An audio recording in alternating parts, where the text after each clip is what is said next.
আগের ভিডিওতে আমরা ট্রান্সফরমেশন অফ সেন্টেন্স নিয়ে পার্ট 1 আলোচনা করেছি। সেখানে আমরা দেখেছি কিভাবে সিম্পল কমপ্লেক্স কম্পাউন্ড সেন্টেন্সের মধ্যে ইন্টারচেঞ্জ হতে পারে, কিভাবে পজিটিভ এবং অ্যাফার্মেটিভ সেন্টেন্স থেকে নেগেটিভ কিংবা নেগেটিভ থেকে পজিটিভ বা অ্যাফার্মেটিভ করা হতে পারে, কিংবা অ্যাসার্টিভ থেকে কিভাবে আমরা ইন্টারোগেটিভ সেন্টেন্স বা ইন্টারোগেটিভ থেকে অ্যাসার্টিভ সেন্টেন্সের মানে অপরিবর্তিত রেখেই কিভাবে চেঞ্জ করা যেতে পারে দেখেছি। অ্যাসার্টিভ থেকে এক্সক্লেমেটরি সেন্টেন্স কিংবা এক্সক্লেমেটরি থেকে অ্যাসার্টিভ সেন্টেন্স কিভাবে চেঞ্জ করা হয় সেটাও আমরা দেখেছি।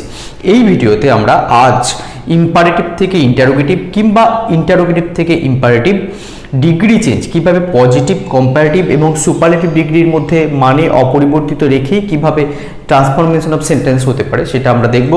এছাড়া interchange of parts of speech মানে নাউন, ভার্ব, অ্যাডজেক্টিভ এবং অ্যাডভার্বের মধ্যে কিভাবে অর্থ কোনো রকম পরিবর্তন না করেই আমরা ট্রান্সফরমেশন অফ সেন্টেন্স করতে পারি, এটাও কিন্তু আজ আমরা আলোচনা করব। প্রথমে আমরা এই তিনটি 5, 6 এবং 7 নিয়ে এক এক করে আলোচনা করব। দেখো, এবার আমরা 5 নম্বর নিয়মে চলে এসেছি, অর্থাৎ ট্রান্সফরমেশন অফ সেন্টেন্সের মধ্যে কিভাবে ইম্পারেটিভ থেকে ইন্টারোগেটিভ অথবা ইন্টারোগেটিভ থেকে ইম্পারেটিভ করা যায়। তোমরা সবাই জানো ইম্পারেটিভ সেন্টেন্স হচ্ছে যে সমস্ত সেন্টেন্সের দ্বারা কোনো বক্তা আদেশ বা অনুরোধ করেন শ্রোতাকে, আর ইন্টারোগেটিভ সেন্টেন্স হচ্ছে প্রশ্নবোধক বাক্য অর্থাৎ কোয়েশ্চেন যেটাকে আমরা বলি, অর্থাৎ কোনো কিছু প্রশ্ন করা হবে যে সেন্টেন্সের মাধ্যমে। এই দুটোর মধ্যেও কিন্তু আমরা ইন্টারচেঞ্জ খুব সহজেই করতে পারি। দেখো, একটা উদাহরণ আমি প্রথমটা দেখিয়েছি, শাট দি ডোর, এটা হচ্ছে ইম্পারেটিভ সেন্টেন্স, কারণ আদেশ বোঝাচ্ছে দরজাটি বন্ধ করো। এটাকে কিন্তু ইন্টারোগেটিভ সেন্টেন্স আমরা করি কি করে না, অর্থ পরিবর্তন না করে। উইল ইউ শাট দি ডোর, তুমি কি দরজাটা বন্ধ করবে? তাহলে এটা কিন্তু এই একই ধরনের একটু মৃদু বা পোলাইট রিকোয়েস্ট কিন্তু হলো, কিন্তু মনে রাখতে হবে ইম্পারেটিভ সেন্টেন্সের যে আদেশ বা অনুরোধ এটা কিন্তু আরো স্ট্রং অনুরোধ বা আদেশ। ইন্টারোগেটিভ সেন্টেন্সে একটু পোলাইট রিকোয়েস্ট বা পোলাইট একটু আদেশ এটা হয়। তাহলে শাট দি ডোর, উইল ইউ শাট দি ডোর, এটা ইন্টারোগেটিভ সেন্টেন্স, এই যে প্রশ্ন আছে ইন্টারোগেশন চিহ্ন আছে দেখতে পাচ্ছ, এটা ইম্পারেটিভ, এটা ইন্টারোগেটিভ। আরও একটু উদাহরণ দেখো, please give me a pen, এটা বুঝতেই পারছো প্লিজ আছে অর্থাৎ এটা অনুরোধ হচ্ছে ইন্টারোগেটিভ সেন্টেন্স, ইম্পারেটিভ সেন্টেন্স। তাহলে এটা ইম্পারেটিভ সেন্টেন্স, এটাকে একইভাবে আমরা ইন্টারোগেটিভ করতে পারি দুরকমভাবে। কীরকম না, উইল ইউ কাইন্ডলি বা প্লিজ যে কোনো একটা লিখবে, কিন্তু will you kindly give me a pen, আমাকে দয়া করে কি একটি পেন দেবে, এটা ইন্টারোগেটিভ সেন্টেন্স হলো। আরেক করতে পারি, could you give me a pen, could কিন্তু আরো পোলাইট রিকোয়েস্ট, ঠিক আছে, কুড দিয়ে আমরা কিন্তু করতে পারি। কুড এখানে ভাববে না যে ক্যানের পাস্ট টেন্স কুড, এখানে একটি অন্য মডেল হিসেবে কাজ করছে। Could you give me a pen, আমাকে কি একটু দয়া করে পেন দেবে তুমি, তাহলে এটাও কিন্তু ইন্টারোগেটিভ সেন্টেন্স হলো। আরও একটি লাস্ট উদাহরণ দেখো, স্ট্যান্ড আপ আই সে, আমি বলছি উঠে দাঁড়াও, এটা কিন্তু ইম্পারেটিভ সেন্টেন্স এবং এটার দ্বারা কিন্তু স্ট্রং একটা আদেশ করছে, উঠে দাঁড়াও বলছি আমি, এরকম বলছি ইম্পারেটিভ সেন্টেন্স। এটাকে কিন্তু প্লিজ বা কাইন্ডলির কোনো ব্যাপার নেই, কারণ এটা অনুরোধ নয়। এটাকে ইন্টারোগেটিভ সেন্টেন্স আমরা কিভাবে করব, will you not stand up, তুমি কি উঠে দাঁড়াবে না, তার মানেই কিন্তু স্ট্যান্ড আপ আই সে। তো এইভাবে কিন্তু আমরা খুব সহজেই ইম্পারেটিভ সেন্টেন্স থেকে ইন্টারোগেটিভ, অথবা ধরো যদি এইগুলো দিয়ে দেয় পরেরগুলো, এখান থেকেও কিন্তু আমরা ইম্পারেটিভ সেন্টেন্স করতে পারি। তোমরা ভালো করে দেখে নাও, দরকার হলে এটাকে পজ করে বা স্ক্রিনশট নিয়ে তোমরা খাতায় লিখে নাও। দেখো, এইবার আমরা খুব একটা ইম্পর্টেন্ট জায়গায় চলে এসেছি ট্রান্সফরমেশন অফ সেন্টেন্সের, সেটা হচ্ছে 6 নম্বর, ইন্টারচেঞ্জ অফ ডিগ্রি অফ কম্প্যারিশন। মানে হচ্ছে বিশেষণ অর্থাৎ অ্যাডজেক্টিভের যে 3টি ডিগ্রি আছে, একটা হচ্ছে পজিটিভ, যখন একার ক্ষেত্রেই কোনো রকম কম্প্যারিশন না হয়ে নিজেই বসে, নিজের বিশেষিত করে কোনো নাউনকে বা কোনো প্রোনাউনকে যখন বোঝানো হয় he is a good boy, তখন শুধু গুড বসে। কিন্তু যখন কম্প্যারেটিভ ডিগ্রি মানে যখন দুজনের মধ্যে তুলনা হচ্ছে, অর্থাৎ তখন আর গুড থাকছে না, তখন হি ইজ বেটার দ্যান হার, তখন বেটারের পর কিন্তু দ্যান বসে। অর্থাৎ কম্পারেটিভ ডিগ্রিতে কিন্তু তারপরে দ্যান বসবে, বেটারের পরেই দ্যান বসবে, বা যেটার পরে ধরো লার্জ, লার্জার দ্যান, টল, টলার দ্যান, এটা কিন্তু মনে রাখতে হবে। দ্যানটা দেখে বুঝবেই যে এটা হচ্ছে কম্পারেটিভ ডিগ্রি, বা এখানে টলার বা লার্জার বা বেটার দেখে বুঝতে পারবে।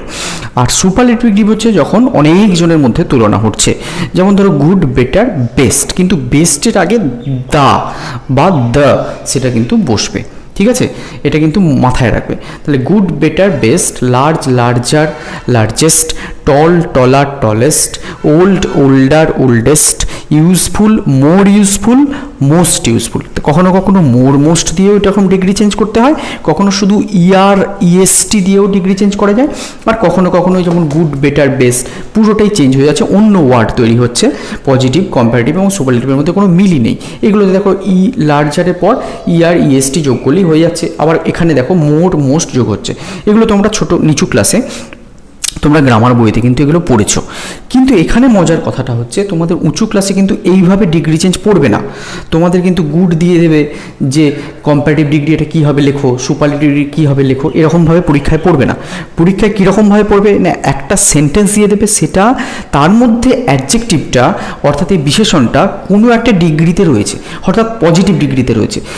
তখন তোমাদেরকে করতে বলবে যে ওই বাক্যটির অর্থ না চেঞ্জ করেই ডিগ্রিটাকে অর্থাৎ অ্যাডজেক্টিভটাকে কম্পারেটিভ ডিগ্রি করে নিতে হবে। অর্থাৎ he is a good boy, এটাকে তো আমরা করতে পারবো না হি ইজ এ বেটার বয়, এরকম করলে কিন্তু মানেটা আসবে না।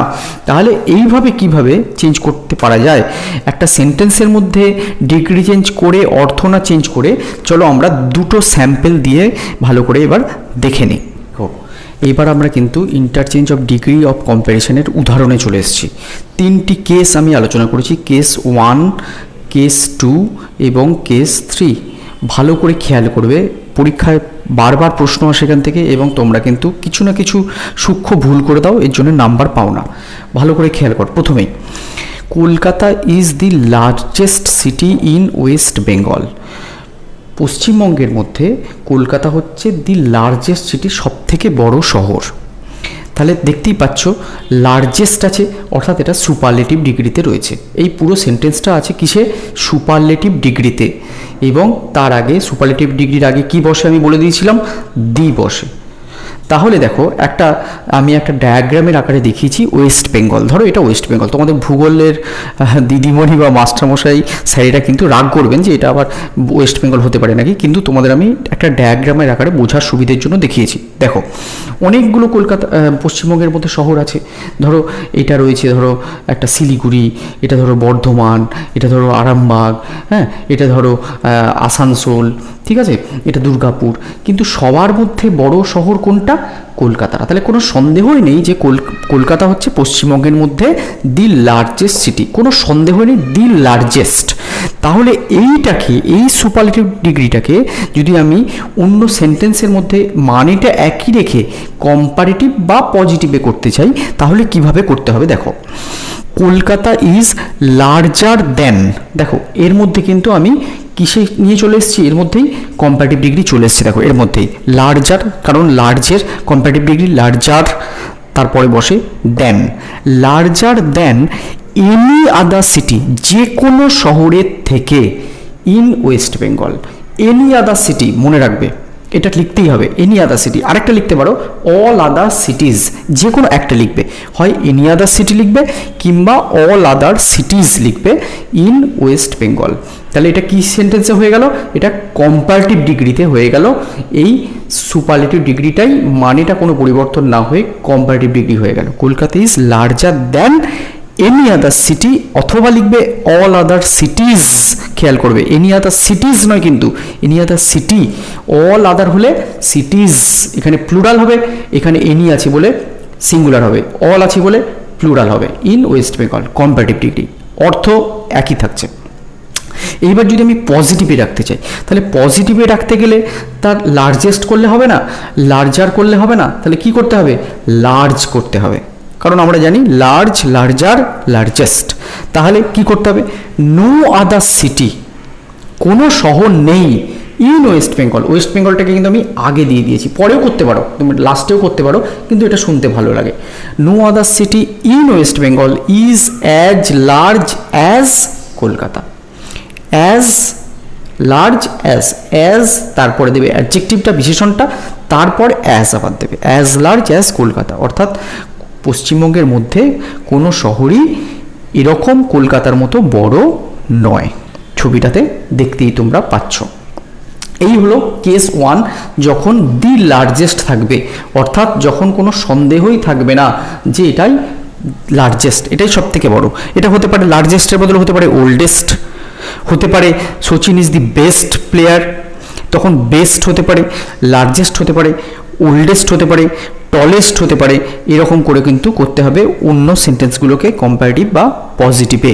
মাথায় কিন্তু রাখতে হবে এইটা থেকে এটা দিতে পারে, আবার এইটা থেকে এইটা দিতে পারে, এইটা থেকে আবার এইটা দিতে পারে, কিন্তু মাথায় রাখবে যে এটা কিসের, দি লার্জেস্টের উদাহরণ সুপারলেটিভ ডিগ্রি, নাকি আমরা যেটা এবার আলোচনা করব কেস টুতে সেটার উদাহরণ। কেস টুটা একবার দেখে নাও ভালো করে।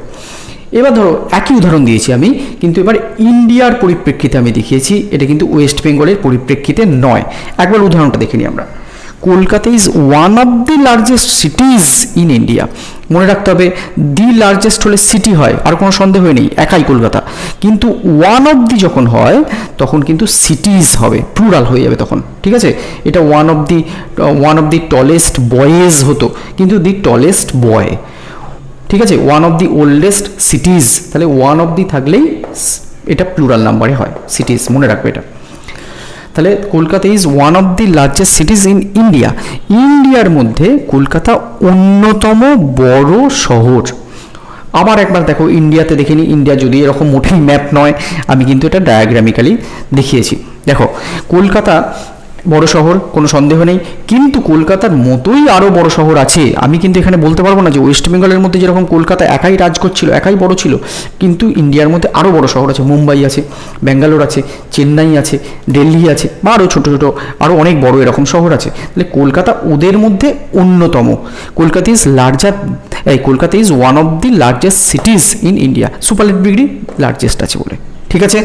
এইটাকে যদি আমি কম্পারেটিভ ডিগ্রিতে বা পজিটিভ ডিগ্রিতে করতে চাই তখন কিন্তু এই নিয়মগুলোতে হবে না, কারণ এই নিয়মগুলোতে দি লার্জেস্ট ছিল, কোনো সন্দেহ ছিল না, কলকাতা একাই শ্রেষ্ঠ ছিল। কিন্তু এখানে কলকাতা ওয়ান অফ দি কেসটা রয়েছে, ওয়ান অফ দি, অন্যতম, তাহলে দি লার্জেস্ট তো নয়, তখন অন্যরকম নিয়মে চেঞ্জ আমাকে করতে হবে কম্পারেটিভে বা পজিটিভে। উদাহরণ দেখো, কলকাতা ইজ লার্জার দেন, দেখো এটা কিন্তু একই জিনিস ছিল, ওখানেও যেরকম কম্পারেটিভ ডিগ্রি করছিলাম এখানে অবধি আমরা কম্পারেটিভ ডিগ্রি একই হচ্ছে, কিন্তু এখানে যেরকম এনি আদার সিটি বা অল আদার সিটিজ করেছিলাম, যে কোনো শহরের থেকে কিংবা সব শহরের থেকে, এখানে কি করব, মোস্ট আদার সিটিজ, বেশিরভাগ শহরের থেকে। কারণ হয়তো এই 4-5টা শহর কলকাতার মতো, আরও তো শহর এখানে ছোট ছোট ছিল, আরও তো শহর অনেক আছে ছোট ছোট, যেটা কলকাতা, মুম্বাই বা ব্যাঙ্গালোর বা দিল্লি বা চেন্নাইয়ের মতো এত বড় নয়। সেই জন্য মোস্ট আদার, বেশিরভাগ শহরের থেকে ইন ইন্ডিয়া লার্জার কলকাতা, ঠিক আছে। তাহলে Kolkata is larger then most other সিটিজ। তোমরা কিন্তু এই জায়গাগুলো ভুল করো, প্লুরাল নাম্বার সিঙ্গুলার নাম্বারে ভুল করো, সিটি করে দাও এখানে, ঠিক আছে। এখানে কিন্তু অল আদার সিটি করে দাও কিংবা এনি আদার সিটিজ করে দাও, এটা ভুল, এটা কিন্তু মাথায় রাখবে। Most other cities in India comparative ডিগ্রিতে এটা হয়ে গেল। একই মানে রেখে যদি আমাকে পজিটিভ ডিগ্রিতে করতে হয়, কি করতে হবে, ভেরি ফিউ সিটিজ, এটা আনতে হবে। এখানে যেরকম এনেছিলাম দি লার্জেস্টের ক্ষেত্রে নো আদার সিটি, কোনো শহর নেই কলকাতার মতো এত বড় অ্যাজ লার্জ অ্যাজ, এখানে কিন্তু কিছু তো শহর আছে, সেই জন্য ভেরি ফিউ মানে খুব অল্প সংখ্যক, ভেরি ফিউ সিটিজ। এখানে দেখো আবার প্লুরাল নাম্বার, এখানে কিন্তু নো ছিল বলে কেউ নেই, সেজন্য সিটি, ভেরি ফিউ সিটিজ, খুব অল্প সংখ্যক শহরই আছে ইন ইন্ডিয়া। এখানে যেরকম ওয়েস্ট বেঙ্গলটা মাঝখানে টেনে দিয়েছিলাম, সেখানে ইন ইন্ডিয়া করছি, very few cities in India. আর এখানে আর দিতে হবে, নো আদার সিটি ইজ করেছিলে, যেহেতু সিটি আছে ইজ করেছিলে, সিটিজ আছে বলে আর করতে হচ্ছে, no other cities in India are as large as Kolkata. Large আছে বুঝতেই পারছো, পজিটিভে হয়ে যাচ্ছে, লার্জার আছে বুঝতেই পারছো, কম্পারেটিভে হয়ে যাচ্ছে, লার্জেস্ট আছে সুপারলেটিভে হয়ে যাচ্ছে, very few cities in India are as large as Kolkata হয়ে গেল পজিটিভে। এটাকে আমি কিন্তু ইন্ডিয়াটা তোমরা ভয় পাবে না, ইন্ডিয়াটা কিন্তু পরেও দিতে পারো, ভেরি ফিউ সিটিজ আর as large as Kolkata in India, এটাও করতে পারো, কিন্তু very few cities in India কিংবা no other city in West Bengal, এটা করলে শুনতে ভালো লাগে। এখানেও এরকমও করতে পারো, no other city is as large as Kolkata in West Bengal, কিন্তু আমি সাজেস্ট করবো ইন ওয়েস্ট বেঙ্গল বা ইন ইন্ডিয়া, যাদের মধ্যে যে পুরো শহরটার মধ্যে বা পুরো দেশটার মধ্যে তুলনা হচ্ছে, তাকে মাঝখানে এনে দেবে সেই কথাটাকে, ঠিক আছে। তাহলে সুপারলেটিভ, কম্পারেটিভ, পজিটিভের মধ্যে কীভাবে ইন্টারচেঞ্জ করতে হয়, এখান থেকেও এটা করতে হতে পারে, এখান থেকেও এটা করতে হতে পারে, তাহলে মাথায় রাখবে।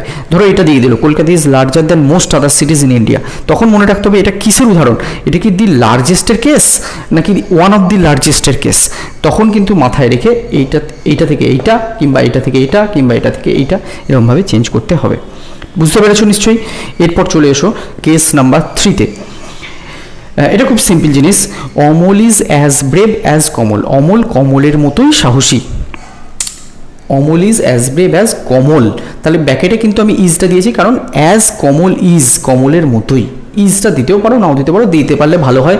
Amal is as brave as Kamal is ব্র্যাকেটে। এটা কি তাহলে পজিটিভে আছে, কেন না ব্রেভ শব্দটা আছে বলে। এবার এটাকে তো আর সুপারলেটিভে করা যাবে না, কারণ দুজনের মধ্যে তো তুলনা হচ্ছে, দুজনের মধ্যে তুলনা হলে তো আর সুপারলেটিভ হয় না। এটাকে আমি কম্পারেটিভে করতে পারি, যেহেতু দুজনের মধ্যে তুলনা আছে। তাহলে কি করবে, Kamal is not braver than Amal.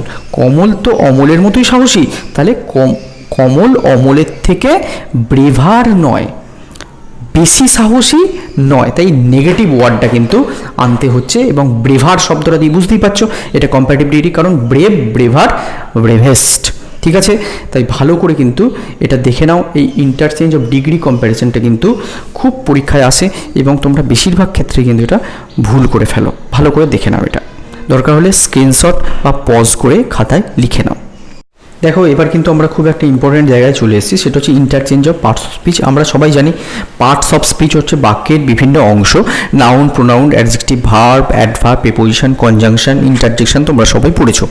এখানে কিন্তু বেশ কিছু পার্টস অফ স্পিচের নিজেদের মধ্যে ইন্টারচেঞ্জ হতে পারে। বেশিরভাগ ক্ষেত্রে নাউন, ভার্ব, অ্যাডজেক্টিভ বা অ্যাডভার্বের মধ্যে তো ইন্টারচেঞ্জ হয়ই। কোনো কোনো ক্ষেত্রে, কোনো কোনো ওয়ার্ডের ক্ষেত্রে হয়তো অ্যাডভার্বটা হয় না, বা ভার্বটা বা অ্যাডজেক্টিভ হয় না, কিন্তু বেশিরভাগের ক্ষেত্রে কিন্তু আমরা ইন্টারচেঞ্জ করতে পারি। এই চারজনের ক্ষেত্রে, নাউন, ভার্ব, অ্যাডজেক্টিভ, অ্যাডভার্বের ক্ষেত্রে। প্রিপোজিশন থেকে তো আর কনজাংশন একটা ওয়ার্ডকে করা যায় না, কিংবা ধরো প্রোনাউন থেকে ভার্ব করা যায় না, কিন্তু এই চারটের মধ্যে ইন্টারচেঞ্জ করা যেতে পারে। কিন্তু অর্থের পরিবর্তন না ঘটিয়ে বাক্যের মধ্যেও কিন্তু একটি বিশেষ শব্দের পার্টস অফ স্পিচকে পরিবর্তন করা যেতে পারে, এবং এই পরিবর্তন এই চারটের মধ্যেই সাধারণভাবে করা যায়। এবং এক্ষেত্রে ভার্বের এই বাক্যের প্যাটার্নটা কিন্তু চেঞ্জ হবেই। বাক্যের প্যাটার্ন মানে আমি পরে উদাহরণে আসছি, যখন উদাহরণ আমরা আলোচনা করব সেখানে দেখতে পাবো যে হয়তো অন্য ভার্ব, যে ভার্বটা ছিল সেই ভার্বটাকে আমি যদি অ্যাডজেক্টিভ হিসাবে এখানে করি, অন্য ভার্ব একটা আনতে হচ্ছে, যে আমরা একটু পরে আলোচনা করছি। দেখো এখানে প্রথমে দেখো একটা ওয়ার্ড অ্যাঙ্গার, রাগ, হিজ অ্যাঙ্গার। এখানে অ্যাঙ্গারটা মানে হচ্ছে নাউন, রাগ। এইটা যদি আমি অ্যাঙ্গার, এই একই ওয়ার্ড, বানানটাও কিন্তু একই, কিন্তু ভার্ব হিসেবে আমি ব্যবহার করতে পারি রেগে যাওয়া। যেমন ইট অ্যাঙ্গার্স হিম, এটা তাকে রাগিয়ে দিয়েছিল, রেগে যাওয়া বা রাগিয়ে দেওয়া। আবার দেখো এই ওয়ার্ড ফ্যামিলিরই অ্যাংরি হতে পারে অ্যাডজেক্টিভ, যেমন he is angry, say ragi. Word ফ্যামিলিটা কিন্তু এইটাই, একই ওয়ার্ড, কিন্তু বিভিন্ন পার্টস অফ স্পিচে এটা চেঞ্জ হচ্ছে। আবার দেখো অ্যাডভার্ব হিসেবে এটা ব্যবহার করতে পারি, যেমন ধরো অ্যাংরিলি, রাগান্বিত হয়ে বা রেগে গিয়ে। যেমন he does the work angrily, এটা কিন্তু অ্যাডভার্ব হয়ে গেল। আরও দেখো বিউটি, বিউটিটা হচ্ছে সৌন্দর্য, আমরা সবাই জানি। দি নেচার্স বিউটি, অর্থাৎ প্রকৃতির সৌন্দর্য। এটা কিন্তু আমি যদি ভার্ব করি, এটাকে সুন্দর করা বা সুন্দর, কাউকে সুন্দর তৈরি করা, বিউটিফাই, এটা কিন্তু ভার্ব হয়ে গেল। বিউটিরই, এটা কিন্তু একই ওয়ার্ড ফ্যামিলির অন্তর্গত। আবার দেখো অ্যাডজেক্টিভ, তোমাদের খুব পরিচিত ওয়ার্ড বিউটিফুল মানে সুন্দর। নেচার ইজ বিউটিফুল, এখানে কিন্তু বিউটিফুলটা অ্যাডজেক্টিভ হিসেবে ব্যবহার করছে, কারণ নেচার অর্থাৎ প্রকৃতিকে সে বিশেষিত করছে। আবার ধরো বিউটিফুলি, এটা কিন্তু অ্যাডভার্ব হয়ে গেল, একই ওয়ার্ড ফ্যামিলির। বিউটিফুলটা বিউটিফুলি হয়ে গেল, সাধারণত এলওয়াই যোগ করি অ্যাডভার্ব হয় সাধারণভাবে, আরও কিন্তু অন্যভাবেও করা যেতে পারে অ্যাডভার্ব। আচ্ছা, বিউটিফুলি সুন্দরভাবে, he does the work beautifully, অর্থাৎ সুন্দরভাবে বা সুন্দরতার সঙ্গে। আবার দেখো কমফোর্ট, একটি ওয়ার্ড, কমফোর্ট মানে আমরা সবাই জানি আরাম, সেটা হচ্ছে নাউন। আবার কমফোর্টটাকে আমি ভার্ব করতে পারি আরাম করা বা আরাম দেওয়া। দি বাম কমফোর্টেড হিম, ওষুধটা তাকে আরাম দিয়েছিল। আবার দেখো কমফোর্টেবল মানে আরামদায়ক, this is a very comfortable chair, আরামদায়ক চেয়ার, এটা হয়ে গেল অ্যাডজেক্টিভ। কমফোর্টেবলি, আরামের সঙ্গে বা আরামগতভাবে, ঠিক আছে, এটা কিন্তু আমরা অ্যাডভার্ব করতে পারি কমফোর্টেবলের সঙ্গে এটা করে দিয়ে, এলওয়াই যোগ করে। আবার দেখো ফুল, ফুল মানে কি বোকা, এটা কিন্তু যদি আমরা ভার্ব করে দিই, এটা হচ্ছে বিফুল অর্থাৎ বোকা বানানো। আবার অ্যাডজেক্টিভ ফুলিশ মানে বোকামি বা মূর্খামি, ঠিক আছে। আবার কিন্তু অ্যাডভার্ব আমরা করে দিতে পারি ফুলিশলি, বোকামির সঙ্গে বা অজ্ঞতার সঙ্গে, মূর্খামির সঙ্গে ফুলিশলি, এটা আমরা করতে পারি। আচ্ছা, এইটা কিন্তু মুখস্থ করলে বা এটা জেনে ফেললে শুধু হবে না, চারটে ছাড়া তো প্রচুর ধরনের এরকম রয়েছে ওয়ার্ড ফ্যামিলির, একটা ওয়ার্ডের সঙ্গে আরেকটা ওয়ার্ডের কীভাবে ইন্টারচেঞ্জ হয়ে যাচ্ছে এবং মানেটাও পাল্টে যাচ্ছে একই পার্টস অফ স্পিচের সঙ্গে অন্য পার্টস অফ স্পিচ যখন যাচ্ছে।